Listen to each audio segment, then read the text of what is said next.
In 1950, war broke out in Korea. And across the sea, Japan made a fortune. A nation in ruins.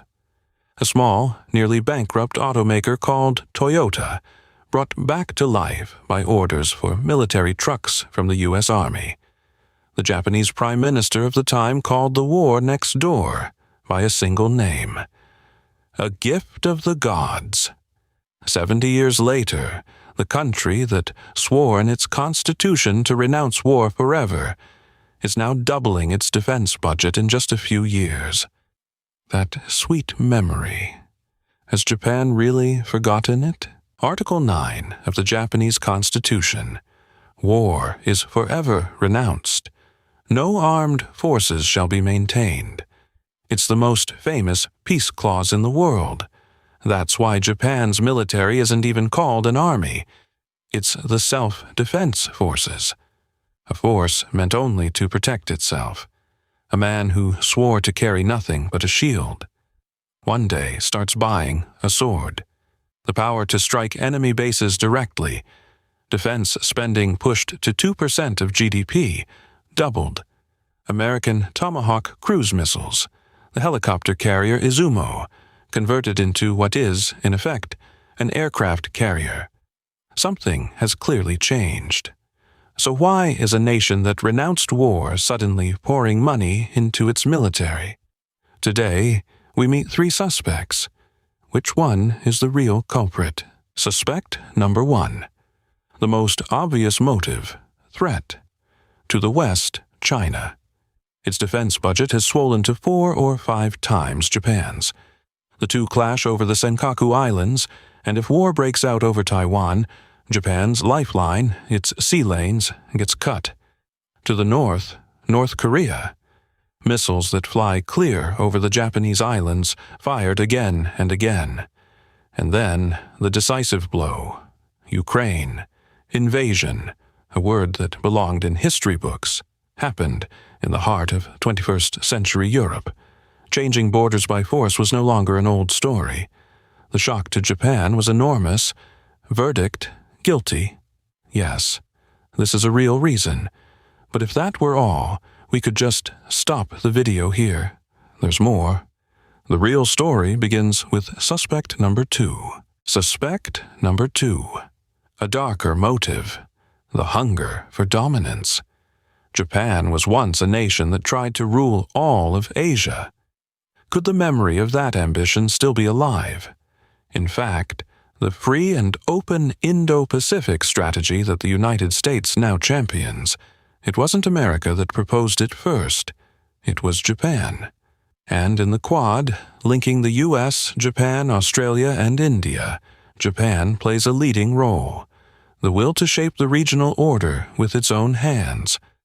But here lies a fatal weakness. Today's Japan is shrinking. Its population is falling. It's growing old. And its economy has stood still for 30 years.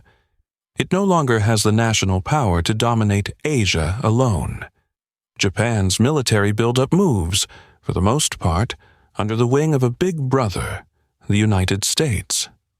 Verdict, half right, half wrong. This isn't domination. It's closer to a recovery of influence. Suspicious, but this one isn't the culprit either.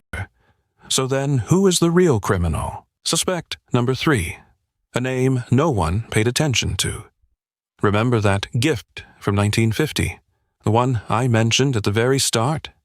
Japan. Never forgot it.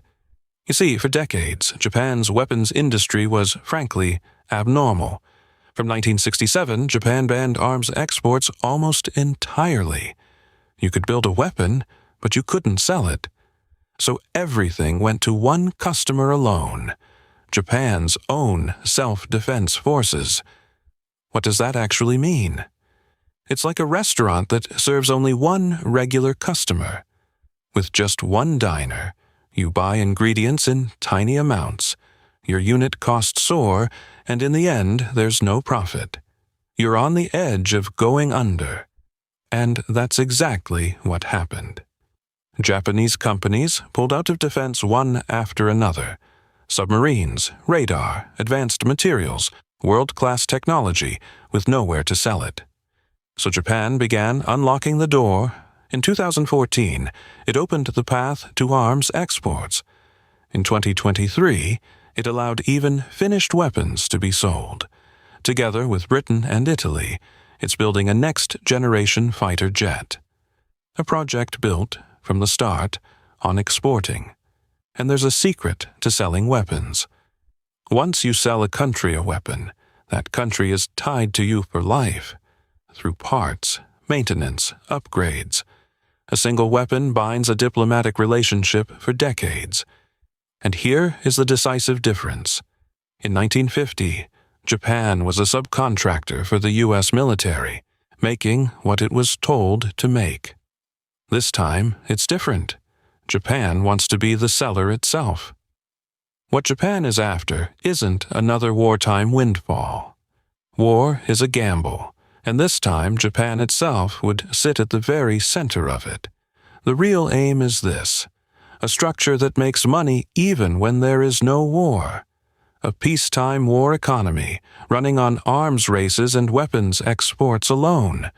The sweet boom of 70 years ago. Enjoyed this time without the risk, permanently. Verdict: guilty. The real culprit. Japan's military rise is national security, and at the very same time, a vast industrial policy. But here's the thing. We were wrong. It was never one of the three.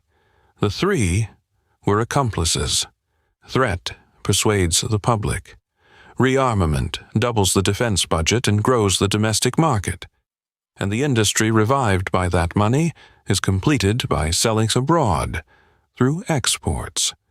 Build it up at home in the name of threat, and sell it off to the world along the way. The three reasons were one single picture from the very beginning. So, what does all this mean for us? The problem is this. The knife I bought because I felt unsafe. The house next door sees it as a threat. Japan's rearmament could push this region's arms race even harder. And one more thing. Korea's defense industry, K-Defense, has just pried open markets in Poland, Southeast Asia, and the Middle East. And now Japan, backed by the full weight of its state diplomacy, steps into those very markets. A security rival and a business competitor. 70 years ago, our tragedy was Japan's gift. The nation that holds that memory is arming itself again. Is Japan a threat to us or a competitor? Perhaps it's both. What do you think? A threat or a competitor? Fight it out in the comments. I read every one. In the next video, we'll dive into that very war. K-Defense versus Japan, the real one. Subscribe and stay with me.